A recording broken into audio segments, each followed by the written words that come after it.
Bonsoir à toutes et à tous et bienvenue ici, porte de Versailles, où le garage vous aura fait vivre ce mondial de l'auto 2018.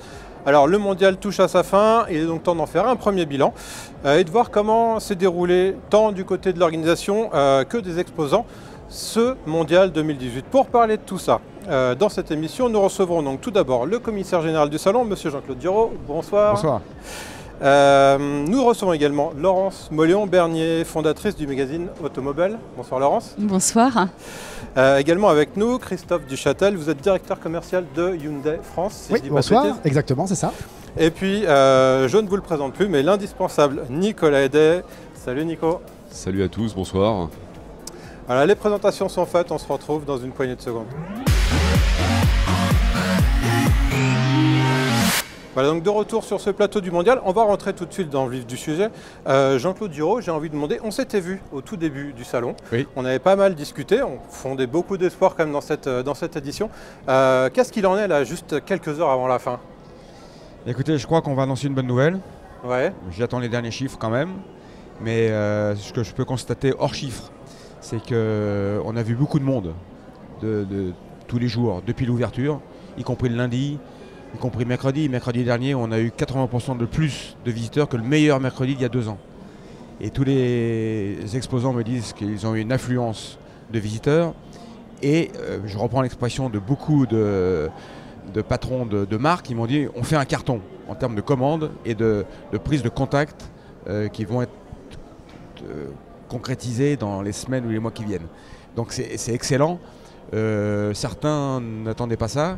Moi, avec mon optimisme et le dynamisme qu'avec mon équipe on a insufflé, je pensais qu'on allait quand même réussir, mais j'attends toujours la fin du match pour savoir si on a vraiment gagné.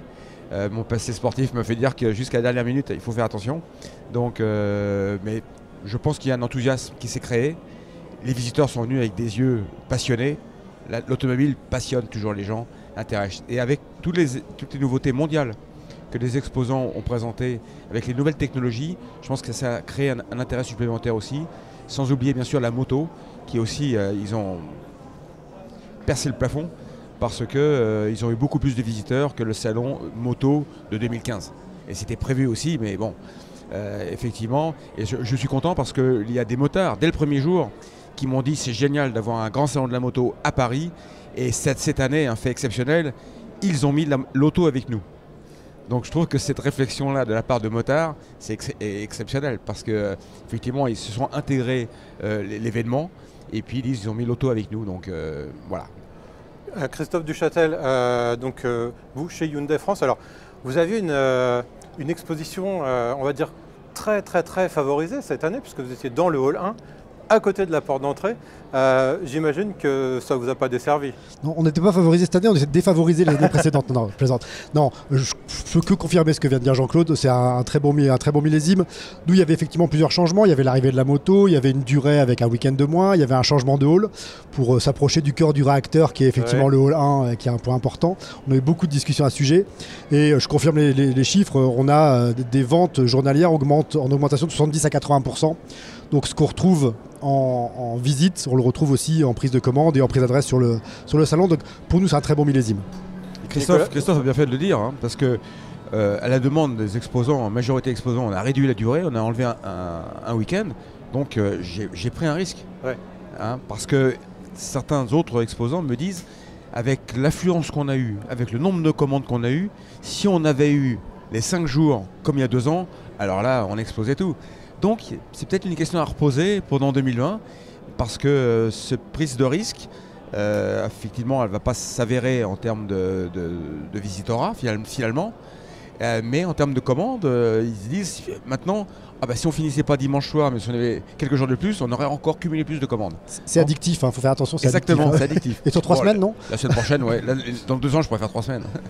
Nicolas, toi, tu étais là tous les jours, je crois, à peu près. Oui, quasiment. Ouais. J'avais un gros job ici, mais je suis heureux pour vous, hein, évidemment, vous tous en tant que professionnels, mais pour nous aussi, parce qu'on est tous passionnés par l'auto.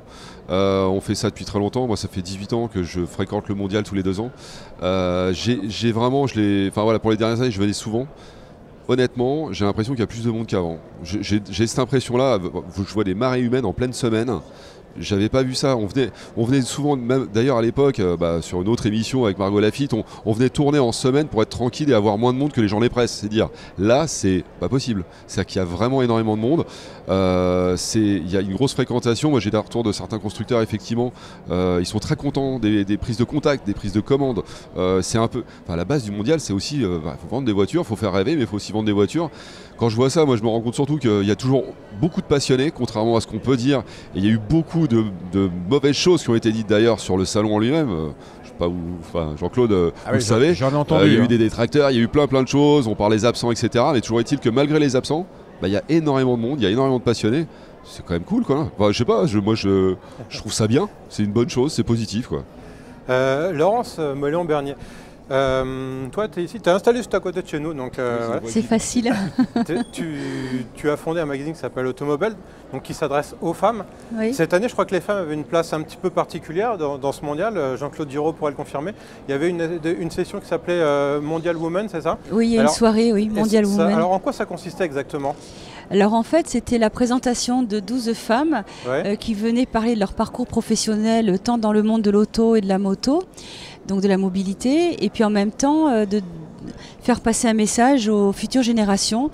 Les portes s'ouvrent, donc il faut les franchir, il ne faut pas attendre qu'on nous les ouvre pour nous, donc c'était ça le message. Et alors, justement, précisément, j'imagine que tu as rencontré pas mal de monde ici. L'accueil auprès des... Aujourd'hui, quelle est on va être un peu général, quelle est la place des femmes dans l'automobile? Et est-ce que on sent des évolutions justement sur ce salon par rapport à ça? Oui, alors moi déjà, ce qui m'a frappé, c'est d'avoir autant de femmes qui se sont arrêtées cette année sur mon stand, qui n'avait pas été le cas il y a 4 ans quand j'avais été présente déjà. La particularité, c'est qu'en fait, elles ont un peu lancé un débat. C'est-à-dire que j'en ai certaines qui m'ont dit c'est exceptionnel, c'est vraiment fantastique qu'on ait enfin notre place. Donc bravo d'avoir créé ce genre de magazine.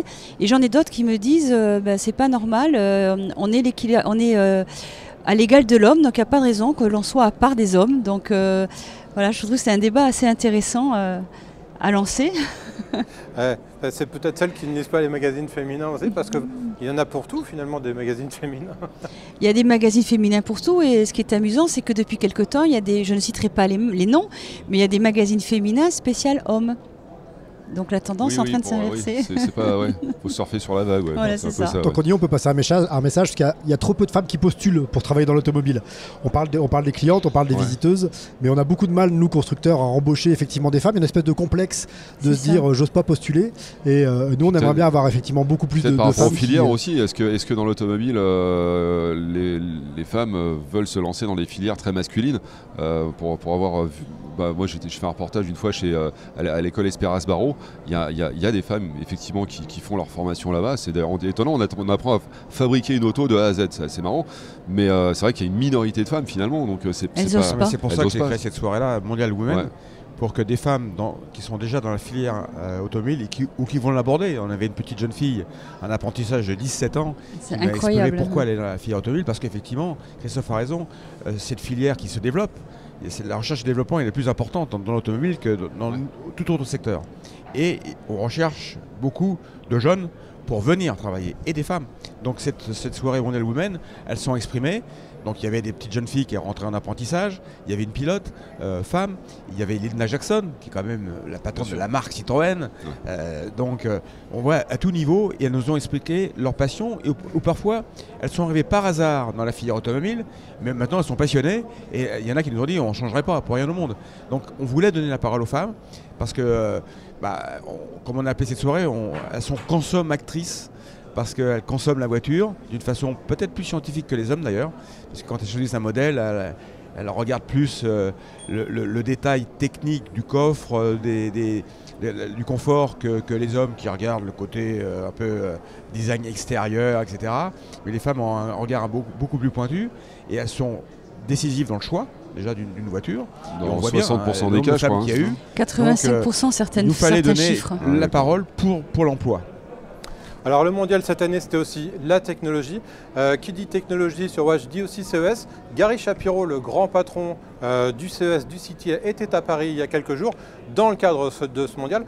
On va l'écouter tout de suite et on se retrouve dans 3 minutes. Parlez-vous français? Oui, Gary Shapiro. Je suis désolé, je ne parle pas français.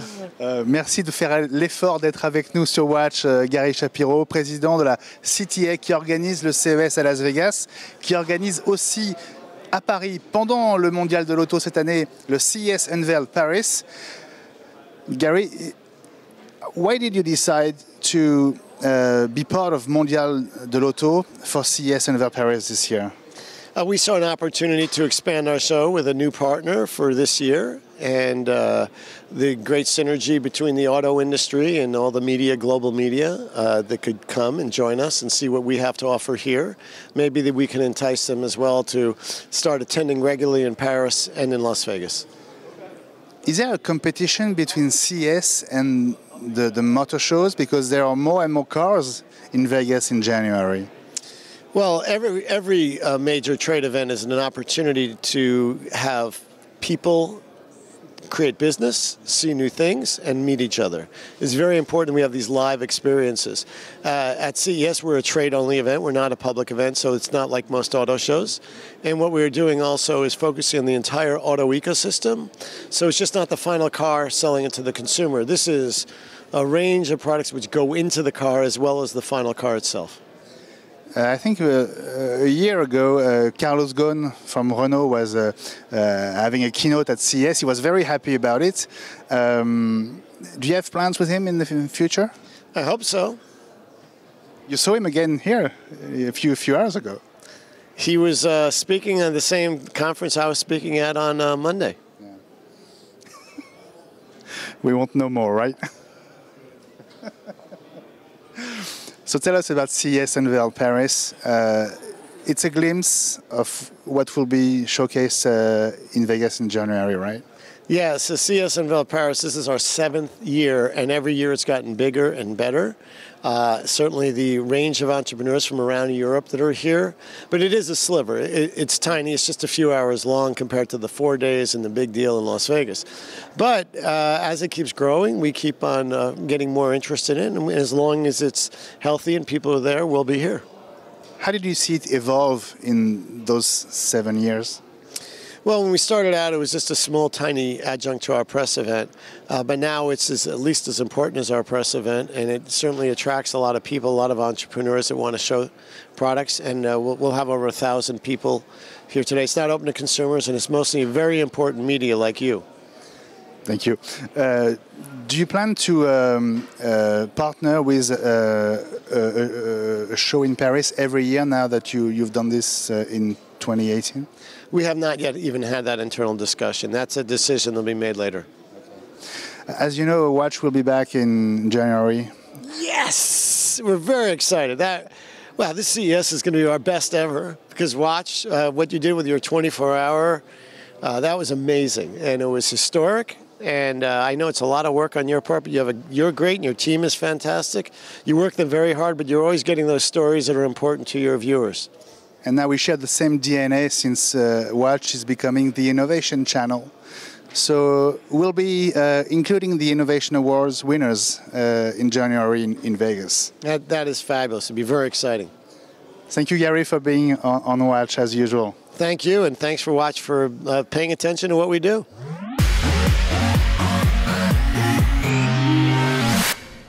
De retour sur le plateau. Jean-Claude Duro, c'est une belle prise de guerre, entre guillemets, Gary Shapiro, non? Oui, parce que le CES de Las Vegas a pris beaucoup d'importance. Et lui qui est le plus vieux salon de l'électronique, parce qu'il a plus de 50 ans son salon. Les Français le connaissent depuis 8 ans, depuis qu'il attire la mobilité et la voiture. Donc c'est un très beau salon. Il a amené la mobilité à son salon. Nous, on est le plus vieux salon automobile du monde et on attire de plus en plus la mobilité et les nouvelles technologies grâce à nos exposants. Donc, c'est un monde qui peut se retrouver. On n'est pas concurrents parce qu'on n'est pas sur le même continent et on a l'ADN pour parler mobilité. Donc, il a accepté de venir chez nous, c'est une bonne chose. Ça prouve que là aussi, on bouge. Et le fait qu'il soit intervenu le jour des keynotes du lundi avec des grandes personnalités qui nous ont donné leur vision de la mobilité de demain et qu'il a fait toute une journée de CES Las Vegas le mercredi, qui nous a amené aussi d'autres personnes intéressées au mondial, qui ne seraient jamais venues au mondial de l'auto, et une presse, comme de tout mondial tech, une presse qui s'intéresse justement à ces technologies, qui ne serait pas venue au mondial de l'auto. Donc on a élargi notre audience. Je me retourne vers vous. On va parler un petit peu de la typologie des visiteurs. Est-ce qu'il y a un public type au mondial ou est-ce qu'on rencontre absolument tout le monde? Non, c'est vraiment un miroir de ce qui se passe, je dirais, dans la vraie vie. Il y a une typologie par jour, on va dire, du stand, c'est-à-dire du salon, c'est-à-dire qu'on n'a pas le même type de visiteurs au milieu de semaine, le mercredi plus les familles, le jeudi plus les professionnels, le week-end un peu plus de provinciaux. Mais globalement, sur la totalité du salon, on retrouve vraiment effectivement les différentes typologies. Des passionnés, mais aussi des gens qui veulent voir ce qu'il y a de nouveau dans l'automobile. Des gens en phase d'achat, des gens curieux. On a vraiment un panel très très large sur ce visitorat sur le salon. Vu les centaines de milliers de visiteurs, on a obligatoirement, je dirais, quelque chose d'assez représentatif. C'est pareil, c'est un constat que tu fais, toi, Laurence. Ceux qui viennent te voir, les femmes peut-être qui viennent te voir, peut-être qu'il y a des hommes aussi d'ailleurs, elles ont un profil type où il y a vraiment tous les âges, on s'intéresse à l'automobile Il y a vraiment tous les âges et je trouve même qu'elles rajeunissent. On a vraiment des très jeunes filles qui se sont arrêtées au stand et qui avaient plein de questions pertinentes à poser. Alors ça c'est intéressant parce qu'on dit que les jeunes ne s'intéressent plus à la voiture, passent plus leur permis. Toi... Ben écoute, moi je le perçois pas du tout, parce qu'en plus j'ai même plus de jeunes filles qui sont arrêtées que des garçons. Mon stand était rose, c'est peut-être aussi la raison. Mais non, je trouve effectivement que l'âge, ça baisse. Ouais, c'est intéressant. Et même pour la moto, elles ont des questions à poser pour savoir comment on passe en permis moto. Alors, effectivement, pour être parfaitement juste, tu partages ton stand avec tu vas nous le dire. Avec Toutes en moto, donc, qui est une très très belle association qui regroupe des milliers et des milliers de femmes sur toute la France et des hommes aussi qui ont rejoint l'association, qui est là un petit peu pour prôner les causes de la femme, avec un très beau défilé qui se fait le 8 mars dans toutes les grandes villes de France pour la journée internationale des droits de la femme. Oui, mais le 8 mars, c'est qu'une seule journée et nous, on a fait la quinzaine pour les femmes. Donc on a déplacé le 8 mars. Merci. Alors, si vous vous intéressez à l'auto, vous connaissez forcément ces photos. C'est probablement le photographe automobile et moto le plus connu de France. On ne connaît pas forcément son visage. C'est la première fois qu'il y avait une expo photo ici au Mondial de l'Auto. Je vous propose d'aller voir Dominique Dingo, le photographe en question, donc dans son expo ici sur le Mondial. Il nous a parlé un petit peu de ses passions, de son parcours. On se retrouve dans 5 minutes. Alors, un des événements du Mondial cette année, c'était cette expo photo de Dominique Dingo. Bonjour. Enchanté. Dominique, c'est la première fois que tu exposes tes photos comme ça dans un salon? Première fois, puisque je crois qu'en 120 ans d'histoire, il n'y a jamais eu d'expo de photos. Alors toi, ça fait pas 120 ans, mais 40 ans que tu fais des photos. C'est la première photo que tu as publiée sur l'automobile, c'était laquelle? Tu t'en souviens? Oui, je m'en souviens. C'est une photo qui est juste derrière, où j'avais bloqué, à l'époque c'était la construction de la 86 autour de Paris. J'avais été chercher dans une mairie des Cônes, j'avais fait une déviation moi-même pour reconstituer une scène de gens qui s'étaient arrêtés, qui campaient, qui faisaient un déjeuner au bord de l'autoroute. L'accueil que tu as eu ici, est-ce que tu peux nous en parler? C'était comment? Les gens connaissent ton travail mais ne te connaissent pas toi. Comment tu as été perçu ici? Alors il y a deux types de rencontres qu'on fait sur le salon. C'est d'abord des gens qui me connaissent, qui me suivent, qui m'ont vu dans les innombrables magazines que j'ai pu faire et qui donc sont heureux de venir revoir les photos qui ont bercé leur enfance, leur adolescence ou leur côté adulte. Et puis il y a la deuxième génération, la deuxième personnalité de gens qu'on peut rencontrer. Ce sont des gens qui ne me connaissent pas et qui voient une expo, qui rentrent. Dans tous les cas, les gens sortent avec une émotion. Ils me disent « Monsieur, vous m'avez oxygéné l'après-midi par rapport à tout l'espace des boulons et des ventes de voitures autour. Avec vous, je me régale. » Comment tu définirais le style Dingo? C'est un mélange c'est toujours un produit de rupture. J'essaye de, soit techniquement, soit dans les angles, soit dans les idées exprimées, de faire quelque chose que les autres ne font pas. Mais c'est un mélange habile d'originalité, de décalage, de technique aussi. Parce qu'en fait, la photo, c'est quoi? C'est deux choses. C'est de la technique, que j'appelle moi le mental, où on apprend de la technique, à savoir pouvoir résoudre une photo, quel que soit le moment ou l'endroit où on est, et une approche émotionnelle, qui est le cœur, où on amène une idée. Alors il y a des gens, dans ce que j'ai pu voir de tout mon milieu, qui sont très forts en émotion et qui malheureusement n'ont pas la technique pour le faire. Alors toute sa vie de photographe, il faut faire grandir à la fois un petit peu la technique et à la fois l'émotionnel pour raconter une histoire. Et au bout d'un certain temps, on arrive, comme j'ai pu faire, de faire à la fois de la technique au vol et à la fois des idées magiques à raconter. Alors on l'a dit, 40 ans de photos, exclusivement tournées autour de la voiture. Et la moto. Et là, j'ai la chance d'avoir ce partenaire First Stop qui me donne un coup de main parce que c'est eux qui ont intégralement cru en moi pour pouvoir faire cette expo. Mais effectivement, c'est à la fois de la moto, je fais un petit peu de bateau, mais très peu. Je fais surtout beaucoup de motos et beaucoup de voitures. Et j'ai toujours voulu faire des ponts parce que pour moi, la moto et la voiture, c'est des cousins. Hein. Et lorsque je faisais des revues de moto, je mettais des voitures. Et quand je faisais des revues de voitures, je mettais des motos. Et qu'est-ce qui a fait que tu t'es intéressé à ce sujet, justement? Qu'est-ce qui a motivé un jour? D'où vient ce déclic pour la voiture, la moto? Alors, je vais dire la vérité, c'est que j'ai eu une espèce de mission. Quand j'étais gamin, j'avais une petite voiture et un petit appareil photo dans la poche. Et j'ai toujours, je me suis senti habité d'une mission à dire « t'as quelque chose à faire là-dedans ». Et quel que soit l'âge et quels que soient les gens, y compris mes parents, j'ai tout ce qu'ils voulaient que je fasse, j'ai jamais voulu faire. J'ai toujours suivi ma bonne étoile de dire je veux faire de la photo de voiture et de moto et la faire évoluer dans tout ce qu'il y avait, parce qu'à l'époque, il n'y avait pas grand-chose. Et je voulais faire avancer tout ça. Est-ce que tu sauras dire, pour finir comme ça, aller à 100 près, combien de couvertures de magazines tu as faites? 100 près, j'avoisine les 800 couvertures de magazines. Merci Dominique. Merci à toi. Voilà, de retour sur le plateau. Jean-Claude Giraud, là encore une première, une expo photo, il y en aura d'autres? J'espère, parce que je pense que c'est une bonne idée. Vous le confirmez, les visiteurs le confirment, parce que il est bien connu dans le monde de l'auto, mais il n'était jamais venu faire une expo. Et nous, faire une expo, comme aussi l'expo Les Routes Mythiques, ça intéresse les gens. C'est toujours autour de la voiture, mais c'est différencié. Donc c'est un thème de visite supplémentaire, et tout ça pour un billet. Donc cette année, pour un seul billet, on pouvait faire vraiment beaucoup de choses de très intéressants. Alors il nous a dit, Dominique Dingo, que beaucoup de gens du métier de l'automobile avaient été inspirés par ces photos. Je ne sais pas si c'est votre cas, certains ici ou pas. Moi, je me souviens de la grande époque Option Auto où il y avait effectivement des photos. Je ne vais pas obligatoirement toutes les détailler, ces photos, mais il y en a qui étaient quelquefois un peu limites, mais on a tous des souvenirs. C'est une autre époque aussi, on pouvait se permettre ça dans les années 80, je pense. Aujourd'hui, on s'amuse plus autant.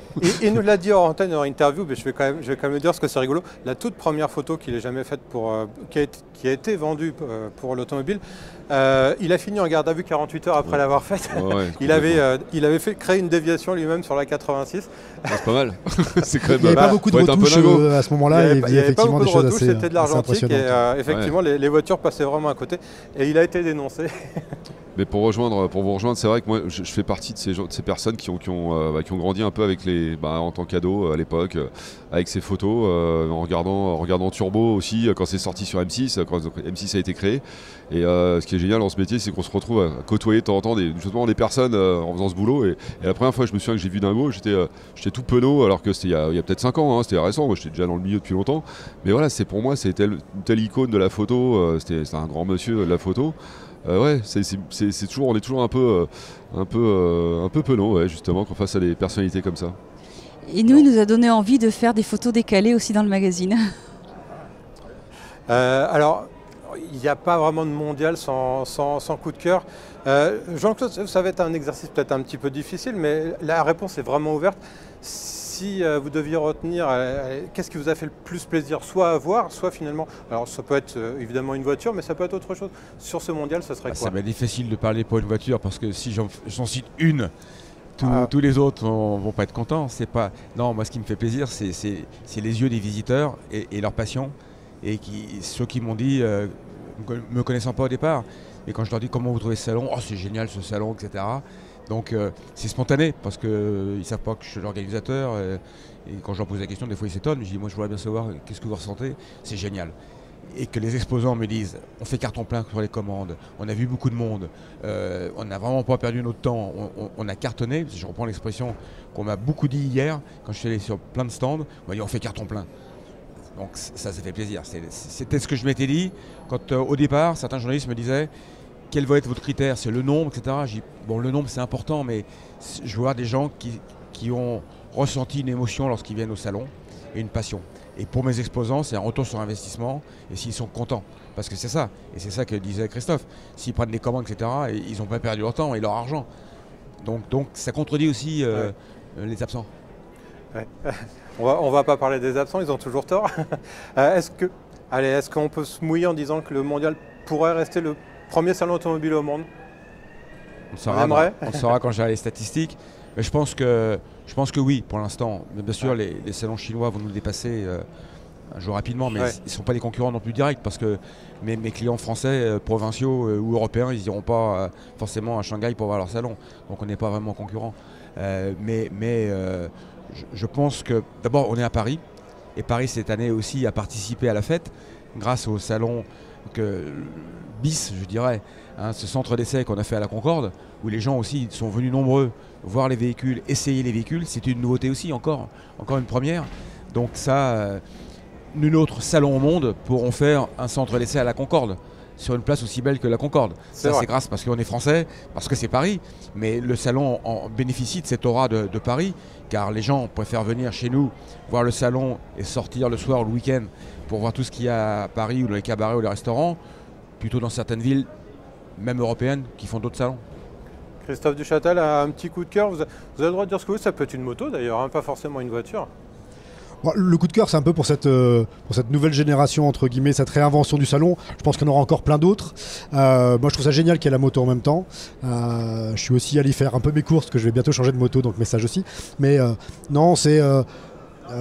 pour nous, ce qui est vraiment plaisant, c'est que les gens passent du temps. Ce que je regrette un peu, c'est qu'on n'ait pas cette mesure plus du temps que les gens passent sur le salon. Mais c'est vraiment, en tout cas pas de manière régulière, c'est génial de voir des clients, enfin des visiteurs qu'on voit à 10h le matin et qui à 20h repassent sur le stand. On voit que les gens passent du temps sur le salon.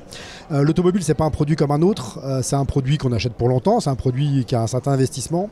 Les gens viennent toucher, viennent essayer les voitures à la Concorde ou aussi sur le salon, parce qu'on fait effectivement, nous on va faire plus de 1000 essais ici pour des gens qui découvrent aussi la marque. Donc voilà, coup de cœur pour cette expérience. On parle beaucoup d'expérience client, mais c'est vraiment ça aujourd'hui. C'est pas un salon où il y a des voitures garées sur une moquette, c'est quelque chose où j'ai des animations, j'ai des concept cars, je peux essayer effectivement des véhicules, je peux les toucher, je peux discuter avec des gens. Moi, ce qui m'intéresse, c'est quelqu'un qui repart avec le sourire en se disant je vous connaissais pas la marque Hyundai, mais j'ai eu une autre expérience et je suis content d'avoir vécu un bon moment. On a discuté avec moi. Les ventes, c'est pas le seul indicateur. Parce qu'encore une fois, si on ne faisait que le retour des ventes qu'on fait pendant le salon, mais c'est vraiment le temps et ces gens qui vont se souvenir après d'avoir vu les gens présents sur le mondial pendant ce salon. Laurence, je me tourne vers toi. Un petit coup de cœur, 2 peut-être, je sais pas. Moi j'en ai même 3. 3 minutes. Moi j'en ai même 3. Alors moi j'ai un premier coup de cœur, je pars avec la Jimmy. La nouvelle Jimny, la vraie 4x4. Elle plaît bien, cette petite Jimny, comme quoi les 4x4, finalement. Si je gagne au loto ce soir, je repars avec l'i8 Roadster. Est-ce que tu as joué déjà? Non. Commencez par jouer, c'est mieux. Et puis le gros coup de foudre, c'est la e-Legend de Peugeot. À la e-Legend, Nico, elle a fait un peu l'unanimité. Oui, alors j'en ai parlé sur la précédente émission. Très réussi. On a fait une émission sur les concepts. Oui, effectivement, la e-Legend est ressortie systématiquement. Alors moi, j'ai plusieurs coups de cœur. Alors je trouve que moi, ce que j'aime bien, c'est que pour le côté raisonnable entre guillemets, c'est qu'on a un salon avec pas mal de voitures hybrides qui évoluent. C'est le cas chez Hyundai. On le disait rapidement, nous on a doublé les ventes de véhicules hybrides ou électriques, presque 30% là. Alors moi je suis souvent sur le stand Honda en ce moment, ils ont un CR-V hybride qui est en lancement. Il y a un système d'ailleurs hybride qui est assez intéressant, qui ressemble un peu à ce qu'on trouve chez Mitsubishi, qui est assez innovant. C'est pas mal. Après, si on est dans la démesure, oui, le Z4 parce que c'est un roadster, parce que j'ai pas de cheveux et que j'aime bien avoir froid à la tête l'hiver, c'est sympa. Et pour la super démesure, je trouve génial que Bugatti ait pu venir avec la Divo. On disait que ce type de véhicule n'était qu'à Pebble Beach, que dans les grands salons pour riches entre guillemets dans le monde. Et maintenant ils sont là avec tout le monde. Et je trouve ça c'est un super coup pour vous. Et même en Lego, ça fait un carton aussi ça. Ouais. Mais voilà, c'est chouette. Pour répondre à Christophe, il y a 2 ans, alors j'ai pas les chiffres cette année, on a fait quand même un sondage. Le temps moyen de visite, c'était 4h32. Et quand j'ai dit ça à mes homologues de Tokyo, Pékin, etc., ils sont étonnés. Ils disent 4h32, mais qu'est-ce qu'ils font? Il y a tellement de choses à voir. Et encore plus cette année, comme on le disait, que les gens ils passent beaucoup de temps. Je pense que c'est bien aussi, alors pour finir, c'est vrai qu'avant il y avait 5 ou 6 halls de voitures. Maintenant, comme il y a la moto, comme il y a la mobile, enfin voilà, on change d'univers un petit peu et c'est du coup on se laisse prendre au jeu et on se balade beaucoup plus en fait peut-être. Voilà, ce sera le mot de la fin. Rendez-vous dans des ans. Alors avant de rendre l'antenne, je tiens évidemment d'abord à remercier nos invités de ce soir, mais aussi qui se sont succédés sur nos plateaux. Merci aux équipes d'AMC Promotion qui ont fait tout ce qu'il fallait pour qu'on puisse travailler dans de bonnes conditions ici, Porte de Versailles. Merci également aux équipes de Double 2 qui nous ont aidés quant à elles, place de la Concorde, où on s'était également installé. Merci à Claudius, Louis, Christophe et tous ceux qui nous ont prêté main forte pour la préparation, l'installation et les tournages. Et enfin, merci à Benjamin aux manettes. Le garage reprend très vite son rythme normal sur Watch. D'ici là, n'oubliez pas les rediffs et le replay. Salut à tous.